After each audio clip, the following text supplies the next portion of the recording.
Hello, everyone. It is a great pleasure that Professor Shepard can spend his St. Patrick's Day evening with us. Professor Shepard is a Grantham Professor of Climate Science at the University of Reading. He does not need any introduction. He is one of the most influential dynamical meteorologists. Since he moved to Reading in 2012, he has been working on physical understanding of atmospheric circulation response to climate change and implications for regional adaptation and risk. Today, he will tell us a novel storyline approach to represent uncertainty of extreme events. Welcome, Professor Shepard. Thank you very much. Can you hear me now? Are we all okay?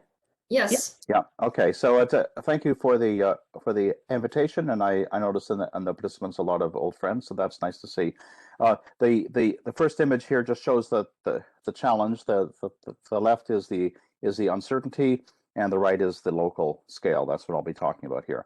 So the heart of the matter is the climate risk involves fundamentally three aspects. One is internal variability. That's the extreme weather and climate events that we're worried about.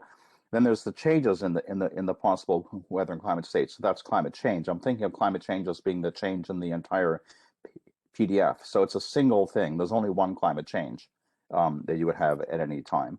And then you have the human aspect, human managed aspects of vulnerability and exposure. And we always hear we need to reduce uncertainties, quantify uncertainties, produce error bars, all these things. When we produce error bars, we're inevitably using a frequentist or aleatoric, in other words, chance-based probabilistic treatment. And that's only valid for the first of these three aspects. And even then, it may not be very reliable because the most extreme events are, we don't have a lot of observed data. The models are not necessarily all that reliable. So even in that case, the uncertainties may be problematical to quantify. And certainly for singular things like climate change, when there's only one thing to predict, you can't talk about a long run likelihood of climate change. You know, you've got to think of a multiple universe approach or something like that. So that's what's called epistemic uncertainty, or uncertainty in our knowledge. And that's even, of course, there's uncertainty in the climate forcing, but even for given climate forcing, there's this epistemic uncertainty in the climate response. And the third, of course, is the human managed aspects is not only uncertain, but has to be cast in a decision space to be useful.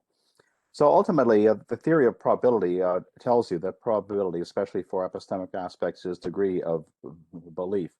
And the American philosopher Peirce described it actually as proclivity to action. So it's fundamentally subjective. Our challenge then is to develop language, a scientific language for representing and communicating this complex web of uncertainty, which involves combining multiple lines of evidence and extending into the decision space, what people would call actionable science. So I was first introduced, so I guess the bottom line is that I think storylines is a useful approach here. And I was introduced to the concept by Olivia Martius, who's a dynamicist, kind of working at the interface between weather and climate at the University of Bern.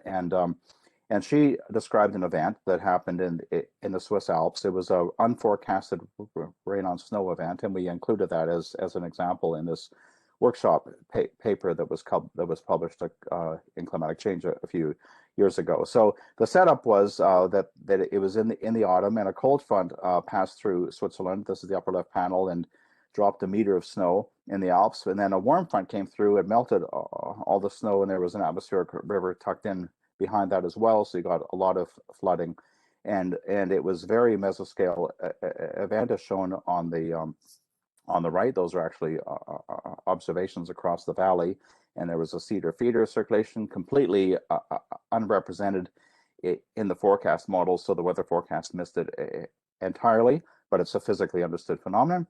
Then there was mudslides. A village was cut off from the outside world for a few days, which if you're Swiss is quite a traumatic experience because things are supposed to work.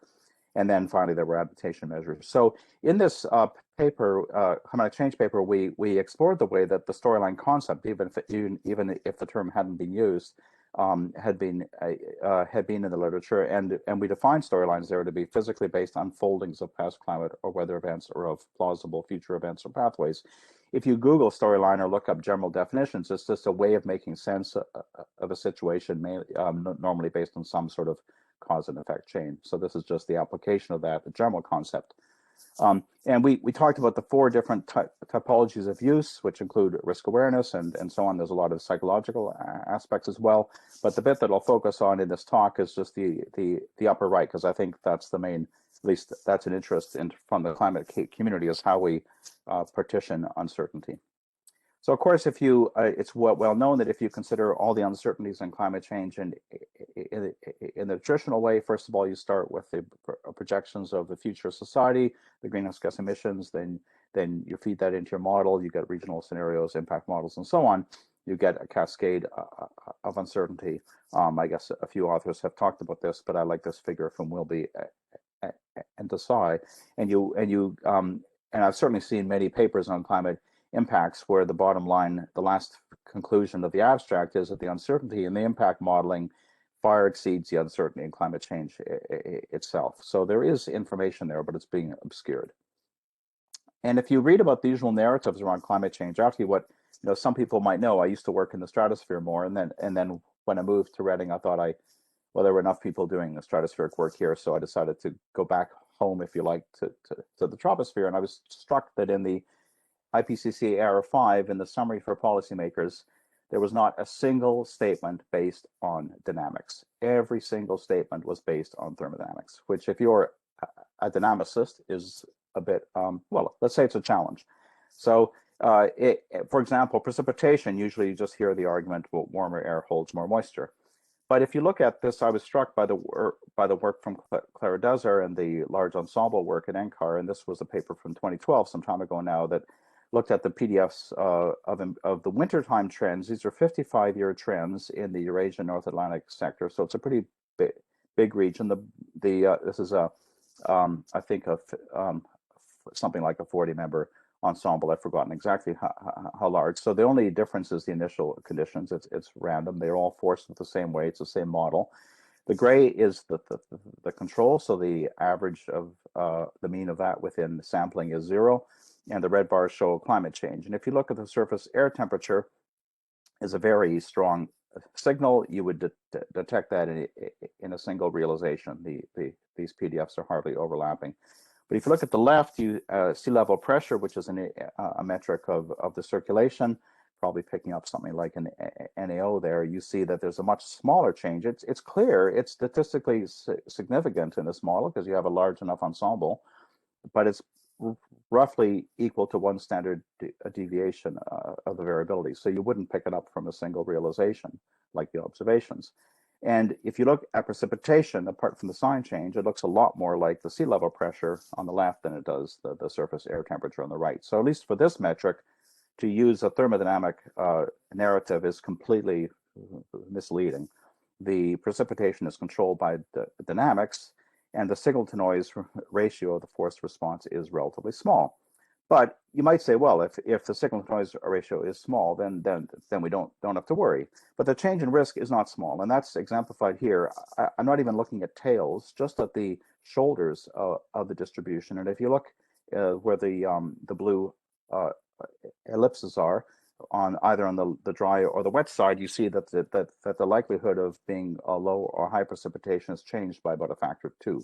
So that's a big change in risk. So we're talking about potentially large changes in risk that are undetectable in the observations. So that's our challenge. Now, if we trusted models, that would be fine. But of course, the climate models disagree on the nature of the atmospheric circulation response. This was an example. I wrote a perspective on this a number of years ago now. This was just 4 different models from the CMIP5 comparison. They were small ensembles in each case, so the Stippling shows where we're confident of the sign of change in that model. The gray is a climatology. This is the wintertime 850 hectopascal zonal wind speed, and the colors are the change over RCP 8.5 under the end of the century. And you can see that in terms of Europe, Europe, some the model shows positive or negative changes, but they don't occur in the same place. They're quite strong, but they don't occur in the same place. So something's going to happen, but we don't know what. And if you average a lot of things with opposite sign, of course, you get basically zero or close to zero. So the average may not be even physically realizable. So taking a multi-model mean, which is a standard practice in IPCC, is not going to work. But yet this has direct implications for precipitation and weather-related extremes. So in IPCC, we don't know how the AR6 is going to do it yet, of course, but I guess some people might know, but I don't know yet. In AR5, certainly, and in the recent reports, the uncertainty around dynamical aspects of change has typically been managed through generalization. So this a focus on only average quantities. So for example, in the technical summary of AR5, they made quite strong statements about the southern annular mode. And we know that the zonal mean for the northern hemisphere is really not a very useful quantity at all, even though it's used because it generalizes. And but even in the southern hemisphere, it's not actually terribly useful at the local scale necessarily. So this is a paper with Julia Mindlin, who's a PhD student at the University of Buenos Aires, who I'm co-supervising. And she found in this paper in Climate Dynamics, it came out about a year ago, that although there's two drivers of the southern annular mode, and people have talked about a tug of war. Well, it's more like ozone depletion and climate change, but this is a tug of war between the effect of tropical warming, which is shown on the left, or a delay in the breakdown of the stratospheric polar vortex, which also affects the SAM. But the effects on precipitation are very different. And that's because although they project very similarly on the SAM, it's an index, one corresponds to a strengthening of the westerlies and the other to a forward shift. So the physical effects are quite different. So generalization is useful to get a consensus result, but it's uninformative. You're trading reliability of the statement for lack of informativeness at the local scale. So because of such dynamical uncertainty, the uncertainty of the nature of precipitation change over many regions is in contrast to the certainty of regional warming. This is a classic IPCC style map, but we have a different stippling that we've proposed. So these maps show, say, the multi-model mean is shown in the colors. This is precipitation under ICP 8.5 for the boreal summer. This is from CMIP 6 under the 21st century. If you do this for temperature, you get full stippling everywhere. Warming is basically unequivocal unless you look over the North Atlantic on relatively short timescales. But if you look at precipitation, the full stippling, which is where the models agree on the sign of change, there are some examples at the lower latitudes like the Mediterranean and Southern Africa, but largely the stippling is over high latitudes or over the tropical Pacific. And if you look especially in the tropics, you don't see a lot of full stippling. So what we did in this paper that just came out in the International Journal of Climate is we have an open stippling. So this is based, rather than taking the signal to noise ratio of the multi-model mean, we take the multi-model mean of the signal to noise ratio. It's a pretty obvious thing to do, actually. And so we have the open stippling is where there's potential for large but non-robustly projected changes. So an example is shown on the right. For example, if you look at Sao Paulo, there's a tendency, which is, so the circle is around Sao Paulo, there's a tendency towards wetting, but you can see that some models show a lot of wetting and some models show drying, or Singapore is in a similarly ambiguous state. But we actually have a wealth of information relevant to climate change, and actually sometimes even more so on the local scale. I'm very fond of this figure. I'm sorry if you've seen it before from me, but I think it's very, very powerful, from Zaitchik et al., International Journal of Climatology. This was based on images of the over a small part of central France. The patch of land is shown in the inset on the left there, right in the middle of France, and it's 3 kilometers by 3 kilometers square, more or less. The scale is shown on the lower right there. And this is one day in 2000 and one day in 2003. And the day in 2003 was during the heat wave that hit France that year, 2003. The upper panel is the vegetation index, and where it's red, it's living, and where it's green, it's dead. So you can see that the fields and pastures died out, but the forest, which is on the right there, stayed as a forest, and a few hedgerows stayed as well. And then if you look at the temperatures, the surface temperature down below, of course, you can't just compare one day in August 2000 with one day in August 2003. But if you look at the contrast in temperature, if you can read there what's shown, over the forest, it was 11 degrees warmer in 2003, but over the pasture, where the pastures had died out, it's 20 degrees C warmer. It's a huge difference, 9 degrees C, across just a few hundred meters. So there is information here. It's just that it's conditional. So maybe we can't predict statistics of heat waves in the future too reliably, but we can certainly predict the implications. We have conditional information on how to manage impacts. That's the key to the storyline approach.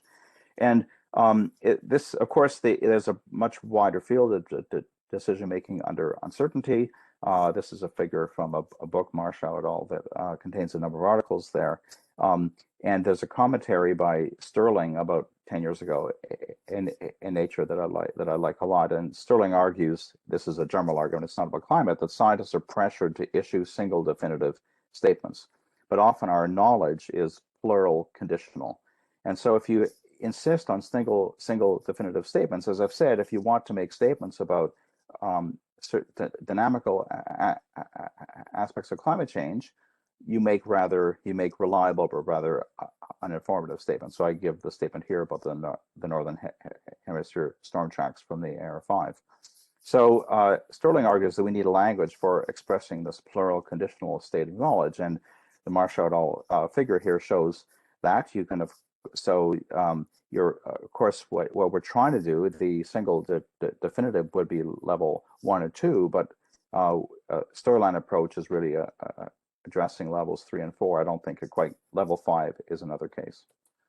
So it's a way of navigating this cascade of uncertainty. And if you're talking about conditional information, conditional probabilities is an obvious mathematical framework, and this is described through the mathematics of causal networks. This is a growing area in many fields now, or Bayesian networks.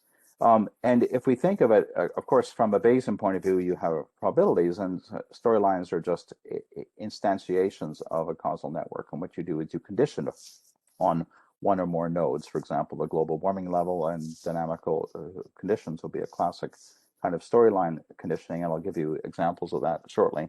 So the uncertainty space is represented discretely through a range of storylines, a bit like shown in this, say, level 3 or 4. It's not that, obviously, if you give only one storyline, there's no uncertainty, and that's going to be very confusing, but you always give, of course, if you're talking about the future anyway, several.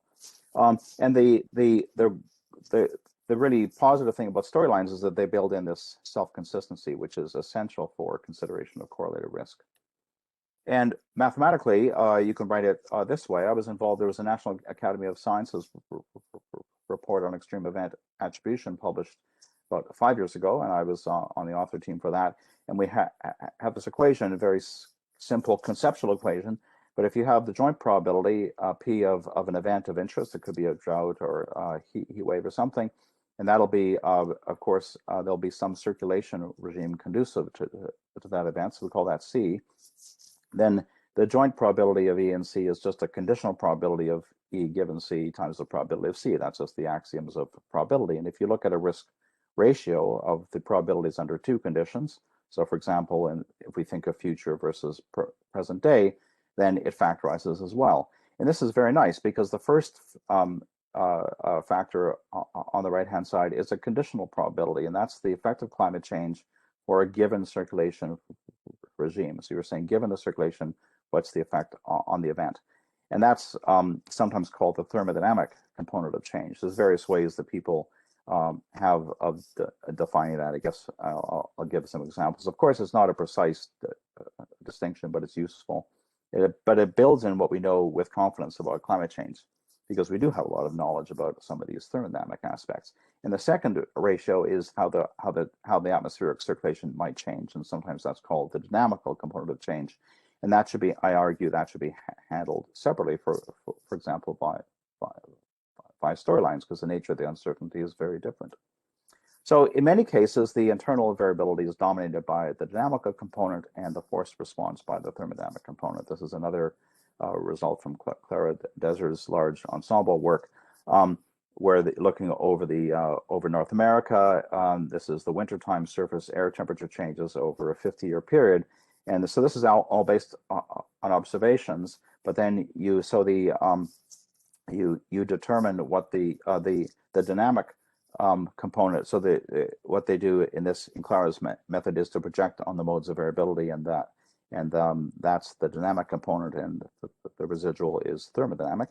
And then the force component, you need a model for that. So they use a climate model with the observed sea level pressure, surface air temperature relationship, and you see that the dynamic component, which is in the observations, is judged to be almost entirely from internal variability, and the thermodynamic component almost entirely from forced response. So assuming the forced dynamical response is zero, which is a possible storyline, is not an unreasonable null hypothesis. And Clara's worked with Mike Wallace on this, called it dynamical adjustment method as well. So this was used, it's been used actually quite widely. This is an example from the Catio et al., a French group. There was a cold European winter in 2010, and they argued that it was less cold than it would have been because of climate change. And what they did, they used the observations over a 60-year period, and they used circulation regimes and constructed an analog state that you would have expected statistically if there hadn't been climate change. And they showed that was extremely cold, and the observed state was warmer than that. So that's a way to do it through conditioning of the statistics. The unstated assumption in this analysis, of course, was that the forced circulation change was negligible. Conditional attribution can also be done through physical modeling. This actually goes back quite some time. It's called the pseudo-global warming method in regional climate modeling by Scherer et al. In 96 is the paper usually cited for that. So you impose the observed dynamical conditions in a model together with, say, a warmer ocean temperatures and increased greenhouse gas concentrations.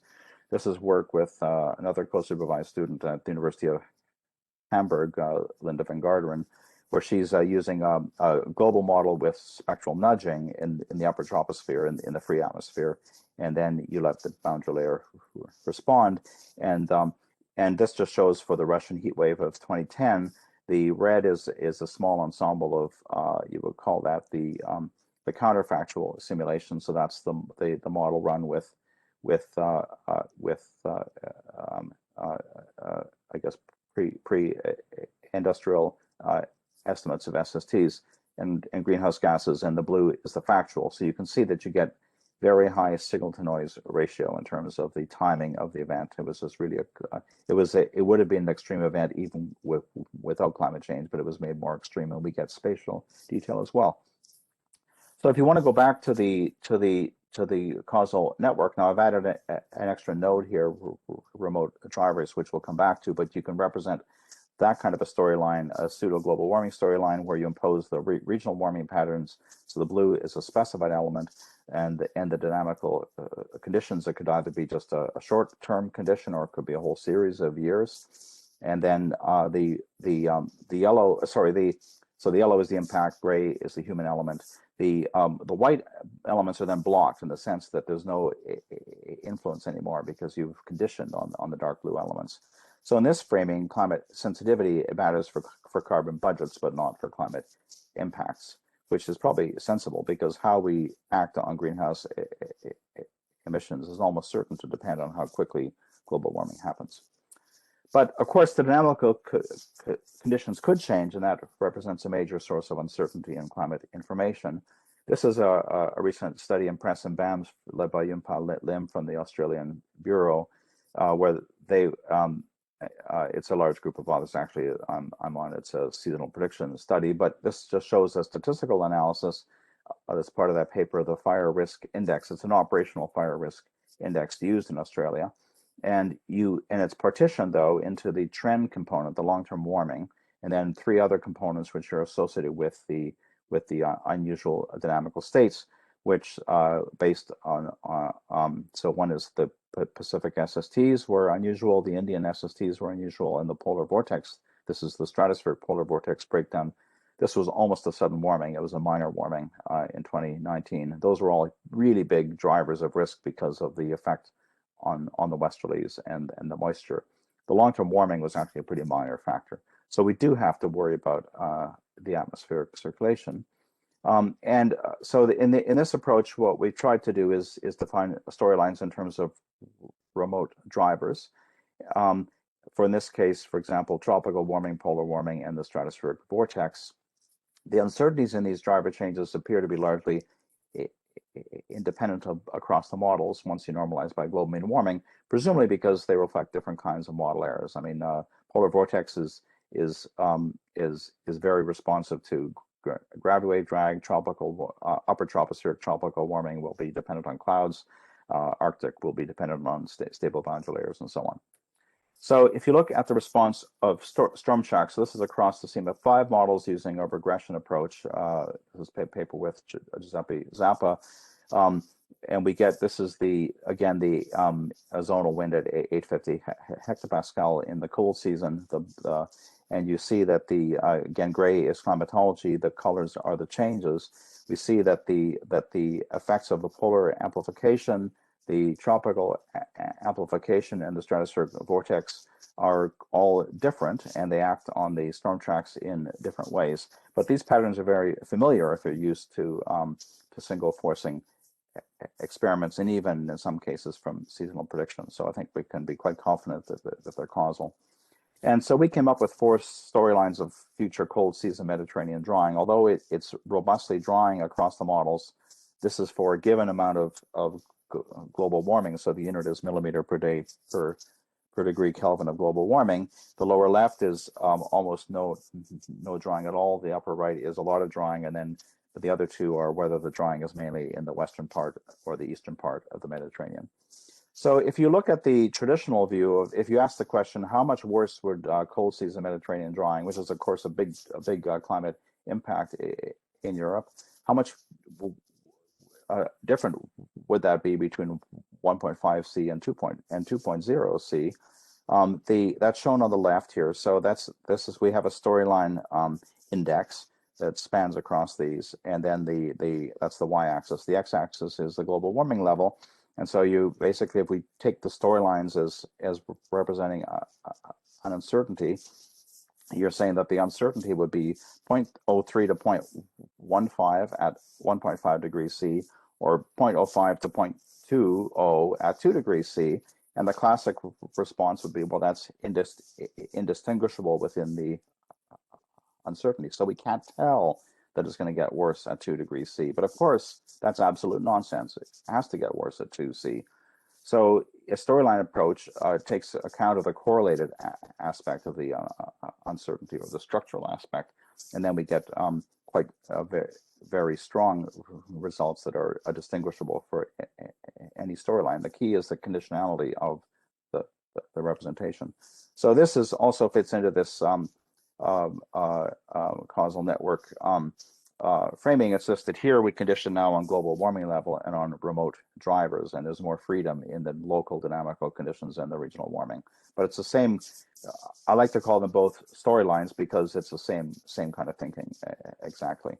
So of course I'm thinking more and more about probabilities, and I would be happy to talk with people in the discussion about that.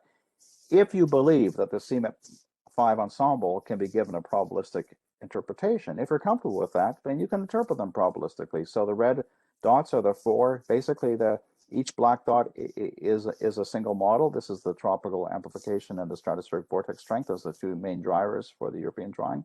The red dots are the storylines.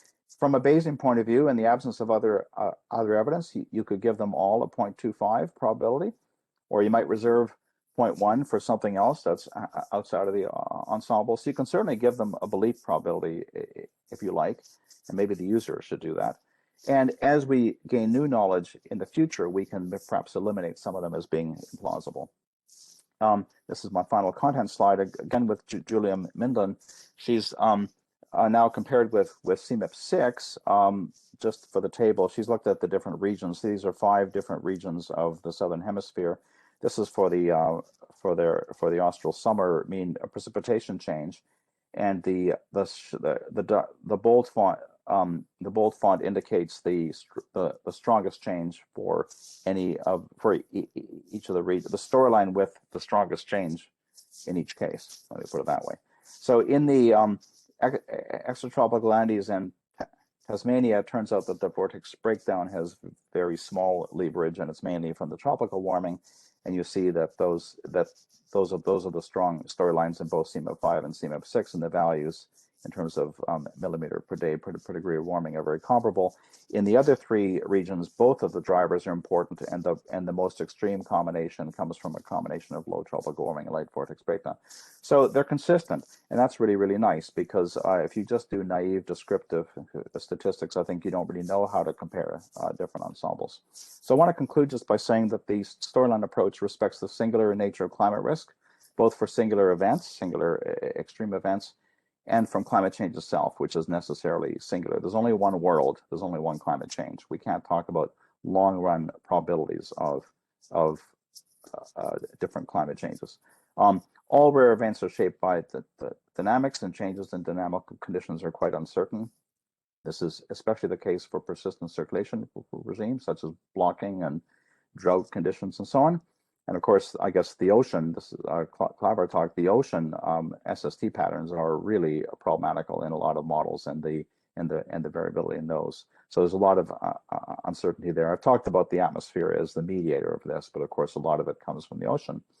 In many regions of the world, especially in developing countries, precipitation changes can even be uncertain in sign, making adaptation especially difficult. So storylines can represent this plural conditional state of knowledge.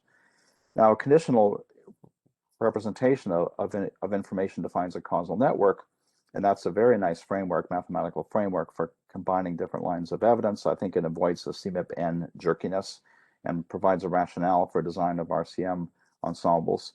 And then the advantage is that the information is no longer conditional on the choice of models. That's not a very useful conditionality, because we don't know what that means, but it's conditional on physically interpretable aspects of epistemic uncertainty, like remote driver responses.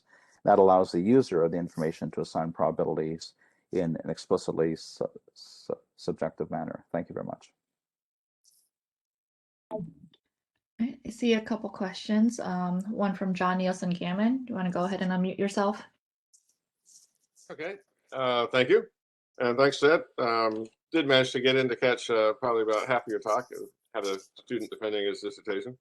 I've been wondering about the where to draw the line between thermodynamic and dynamical effects.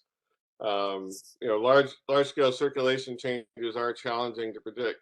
How would you categorize changes in, say, the structure of tropical cyclones or that sort of thing? Are those the sorts of things that are, since they're consistent enough among models, to the extent they're able to simulate storm structure, that they should be folded into the thermodynamic component?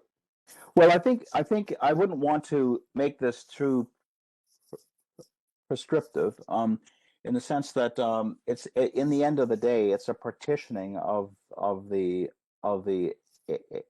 information. So you're saying, if I make it conditional on something, and let's call that, so I call that C for the circulation, but it could be something else. So for example, I guess in the tropical cyclone, I'm not a tropical cyclone expert, but certainly in tropical dynamics, people have tended to use for a vertical motion as a measure, right? So I think Sandrine Boni has used omega as being 0 as the thermodynamic change. And I think Rob Chadwick adjusts for that to use an energy, arguing that the energetics would tell you that omega ought to change, and that's a thermodynamic thing. In the exotropics, people tend to project on modes of variability. So there's different methods, and I think we have to explore this and try things out.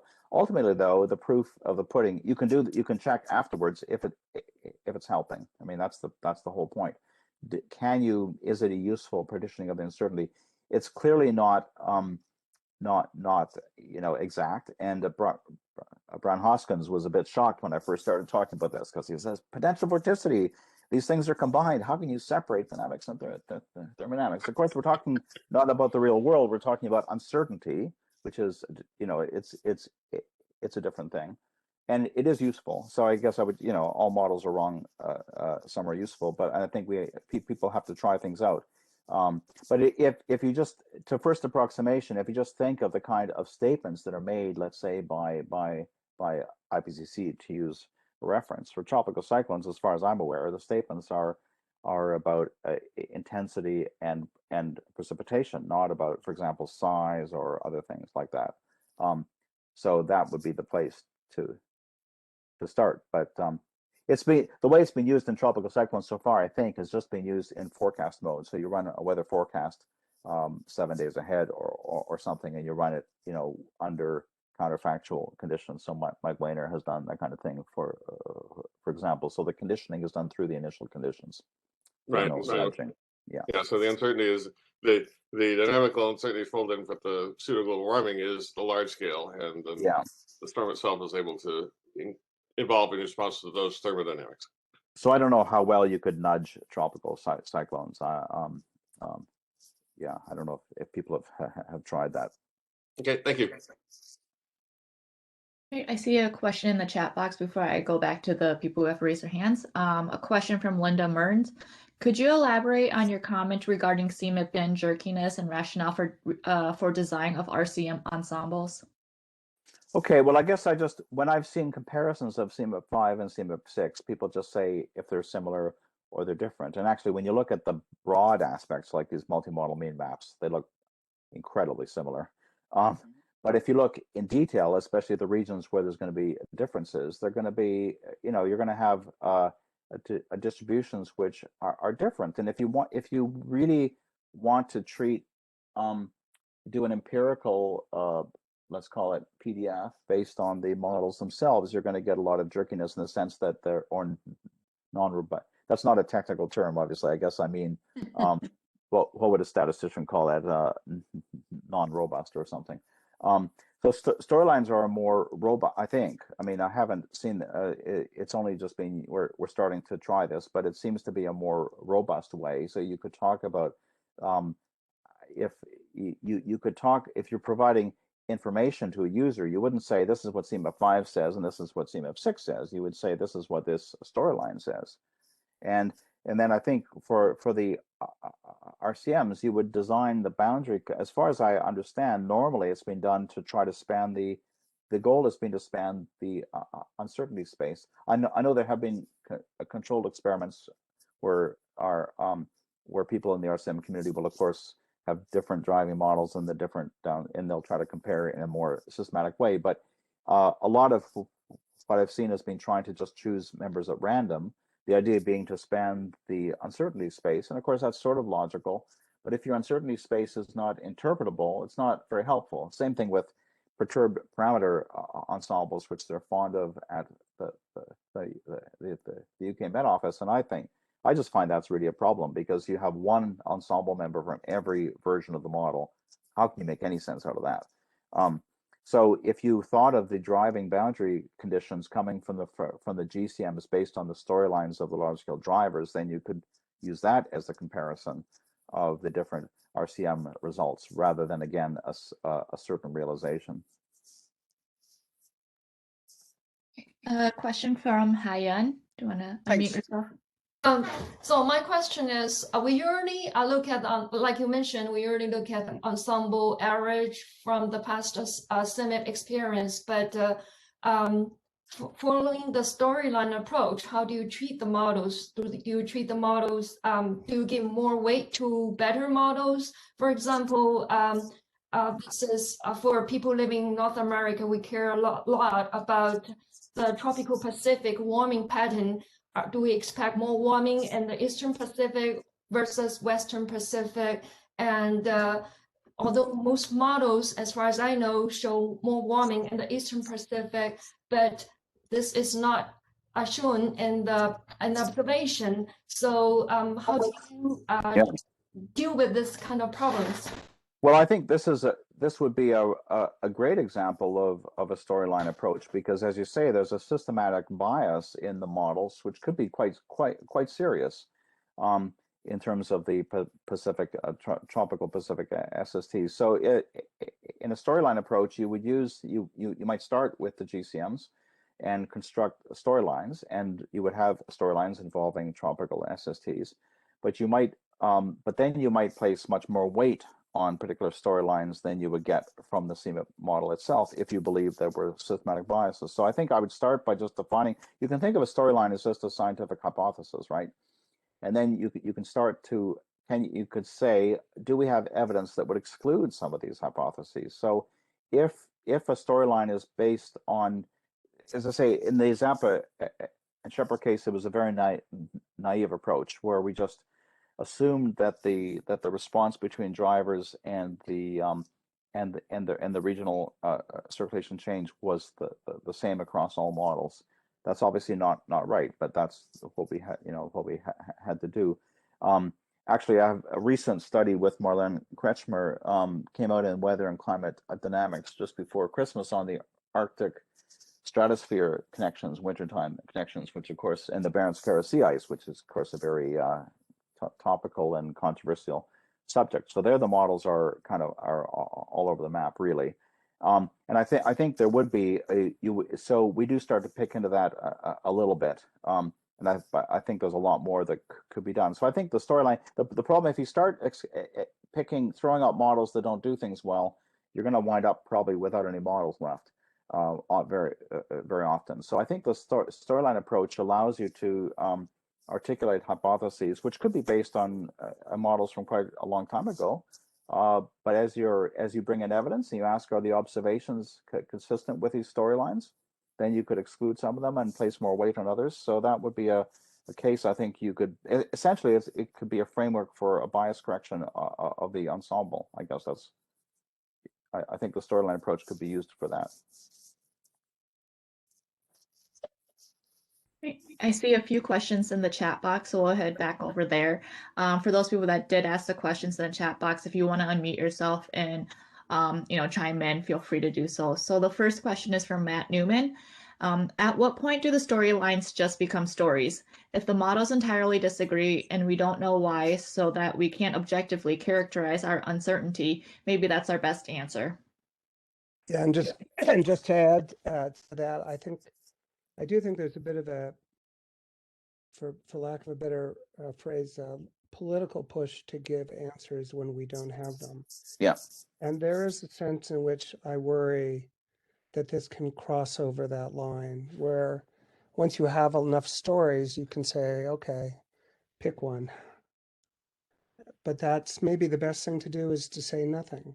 And the tropical Pacific is a perfect case where the models seem to be opposing observations, and there's a big controversy about whether we're interpreting the observations wrong or whether the models are wrong, or both.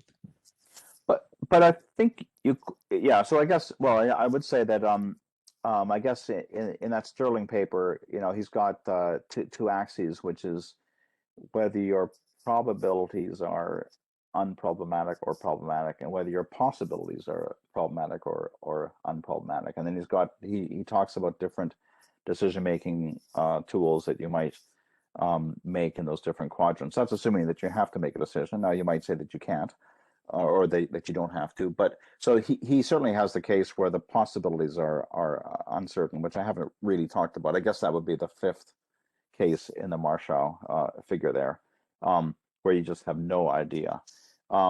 But to say that we really have no idea, I don't know. I mean, that's even in the case of the Pacific SSTs. I think it would be nice to develop a storyline. I'm hoping to do this.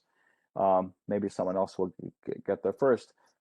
Based on the Seeger study, and saying the CMIP models are completely wrong, but you could still build a storyline because there is a theory of how SSTs might change, or a hypothesis, right?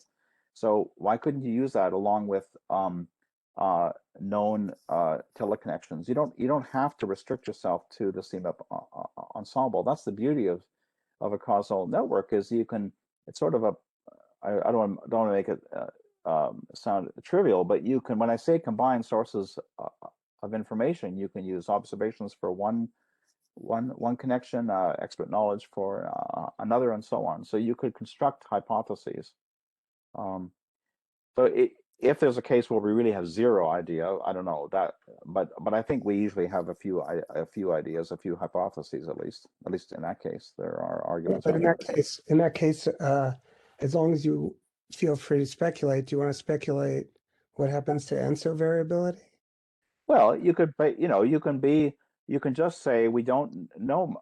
I got a third, it'll do this. A third, you can make it clear that you don't know. That's the thing about a. I mean, I certainly don't. I'm reading a lot about Bayesian. I certainly don't want. I wouldn't argue for any kind of Bayesian machinery, because everything I've seen from that becomes very opaque very fast. But I just mean Bayesian thinking. Where you articulate uncertainty. People deal with uncertainty. Just think of the whole COVID business, right? People are used to dealing with uncertainties that are quite large. So I think it'll depend very much on the situation. And it could be that in many decision-making situations, the climate change aspect just isn't actually the biggest thing. Maybe it's just variability isn't well understood. So it may wind up that when you put yourself in a decision space, you really focus on the things that actually matter.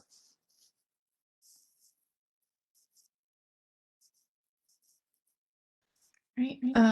Another question from Jem Lu. Do you think it is possible to introduce emergent constraint to the storyline thinking? If yes, could you elaborate on how to do so? Thanks. Yeah, and I guess I'm pretty skeptical about emergent constraints, because I'm not aware of maybe there'll be some, but I'm not aware of any on the dynamical aspects that have stood up. They all seem to have been debunked in one way or another. They're quite. I think if the situation is too complex, they just aren't going to work. But you could imagine using them on the different legs of the causal network, right? Because you have different linkages, and of course you would want to test those against observations. So I think it is a. I think the causal network approach would be a way to. It depends on your network and how detailed that you want to make it. I mean, I drew very simple ones there. You could have much more complex ones for particular situations if you had dynamical understanding. I mean, there's a lot of knowledge of these the dynamicists often draw essentially causal networks in their papers anyway, right? We have this idea of causal elements, and you could certainly use emergent constraints on parts of those. So you could bring together information that way. So I think it's actually a way to the partitioning is a way to do it, because to try to do one emergent constraint that straddles the whole thing, that seems hopeless to me. But I think it could be used in a much more targeted way for different aspects. Yeah. Question from Ruby Lang. In the storyline framework, what do you think are the high priorities for modeling in the next CMIP? Do we really need a next CMIP? I think large ensembles are important, because you do need to understand the source, the nature of the uncertainty. And unless we have a good understanding unless we can talk about what the forced response is in the models, we can't.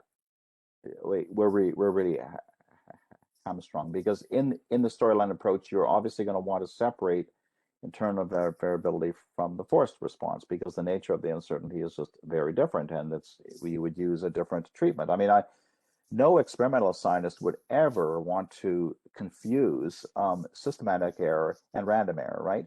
But we do that constantly in climate modeling. It just stuns me. I don't understand that. And so I think there's got to be much more targeted use. And I know there's a growing use of large ensembles, but of course it costs a lot of compute time. But we don't necessarily need to cover the whole space. If we have ideas of storylines, we could try to target some large ensembles in particular areas of this, if we knew what certain models do and in certain parts of the space, I suppose. Um, yeah, that's what I think work with mature models. I mean, the storyline approach also allows us to use earlier models if we don't think that the information has really changed that much. It seems like we're burning a lot of computer hours for not much information gain, as far as I can see. So we have to think of the new knowledge in the context of the old knowledge and what the delta is. And I think the storyline approach could help to pose some of the questions that could drive that. All right. Haiyan, you raised your hand. Since we still have a few more minutes, I wonder whether Professor Shepherd could share with us your experience of using the storyline approach to work with the stakeholders. What are the challenges and impediments to apply this approach? Let me actually, before that, there was something else I should have said about the next CMIP. There's a lot of interest in running global kilometer scale models, right? That they're obviously going to be, I mean, it'll be informative for sure, but they'll necessarily be very short simulations, certainly no large ensembles. So in order to make use of those simulations and interpret them, I think we need storyline approaches. They will contain information, but it will be highly conditional because they certainly won't sample their own uncertainty space very well.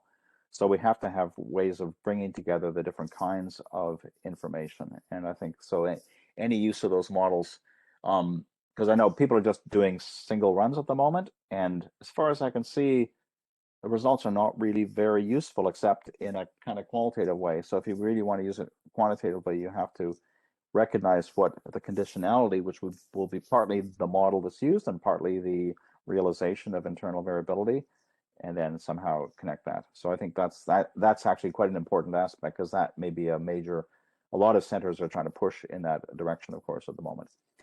Okay, in terms of stakeholders, I don't have a huge amount of stakeholder experience, but I do have two PhD students in Britain who are working with, in one case, and it's an energy company that actually is concerned about nuclear reactor storm surge and flood risk, and then another with a water company on drought risk. And they're really keen on the storyline approach, and we're doing projects to try to deal with that, because they have no frequentist probabilistic approach that they can trust at all. In the reactor case, they're looking at 1 in 10,000 year risk. So they just don't trust any of the results from extreme value calculations. They just give physically useless results. So and in the water case, of course, drought is just something that's every drought is different. If you try to generalize, it's completely hopeless. So I think they're led to storylines as a way of making sense of the situation. And when you explain it, they completely get it. And I've certainly been at some meetings as well in various workshops where I've taken the opportunity to talk to, let's say, a local water manager in Wales or something, and I describe it, and they completely get it. It makes absolute sense. I think actually in hydrology, the concept is used a lot. There's a lot of hydrological examples in the climatic change paper. And in the insurance industry, I don't work with these people, but I know that there is a lot of interest in storylines in what they would call downward counterfactual. So you take an observed event, and the natural human impulse, if we have something go bad, we always say, oh, what could we have done that would have made it less bad, right? But of course, what you really want to do from a risk point of view is say, what might have made it even worse? And so they're using this approach, which is a storyline approach, to expand the risk space from insurance. So I think from a stakeholder point of view, it seems extremely natural, because you're talking about a coherent story. Now, it's important that you're not, the problem with stories is, and we wasn't Matt talked about stories. I mean, I have a collaborator here, Bart Vandenherk, who some of you may know, he likes that part of it, the storytelling part. So I guess there are communication aspects which can be positive too, and actually relating to historical events is useful. So that also helps stakeholders. There is a danger with storytelling, of course, is that and I don't have to tell you, in the US about certain narratives. But if you only have one narrative, that's a giveaway, right? That can't be true. So you have to be talking about more than one storyline. But I think it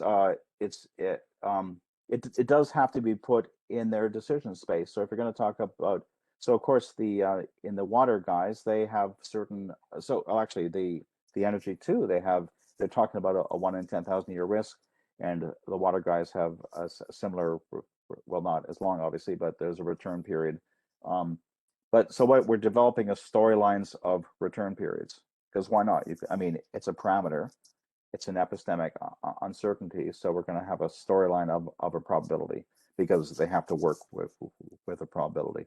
So you do have to connect to obviously what they're going to use, but they don't need to know a probability of a probability. They just need to know a probability.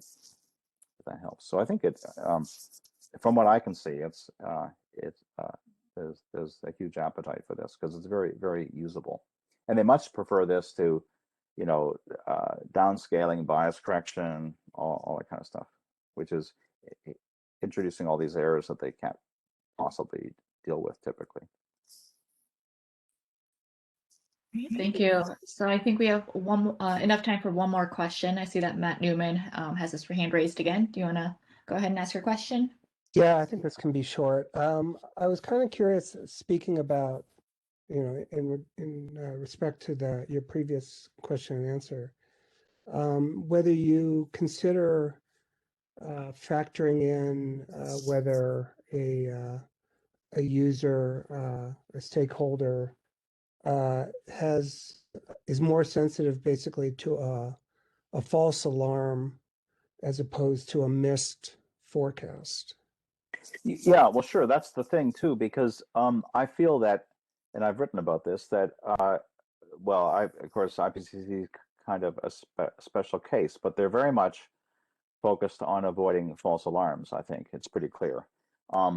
But obviously, in a risk context, actually, what the water companies are typically asked is, well, what's a plausible worst case? That's a very typical framing of the question. So I think the storyline approach allows you to explore that trade-off between type 1 and type 2 error in a much more explicit way. And ultimately, as I said, probability is degree of belief, but it's also value or utility, right? So you can treat all this, as I say, I wouldn't go heavy Bayesian, but just as a way of logic. I think it allows you to articulate the different try to populate so if you're asked what's a plausible worst case, you might say, well, that's a badly posed question, but I mean, it's a fair question. It's a question that's being asked all the time, and if we don't have a language for trying to provide some sort of answer, then I think we might as well give up, right? So I think it is, and ultimately it's going to depend on the user. Obviously, the reactor guys are concerned about 1 in 10,000, right? So that's they don't want to have. They're very much concerned about type 2 errors. All right, I think we're right on time. So thank you so much, Ted, for giving this presentation. I know it's a little late for you over there, so extra thanks for staying up for this. So for the rest of you guys on the line, a recording of your talk or of Ted's talk will be available later this week or tomorrow or early next week. I'll send a notification once it's available. Our next PPAI webinar is on April 21st. That will feature Yannick Pings of UC Irvine on polar amplification MIP/large ensembles. So once we have those details, I'll send out that announcement as well. So thank you everyone for participating today at this webinar, and thank you again, Ted, for your talk. Thank you.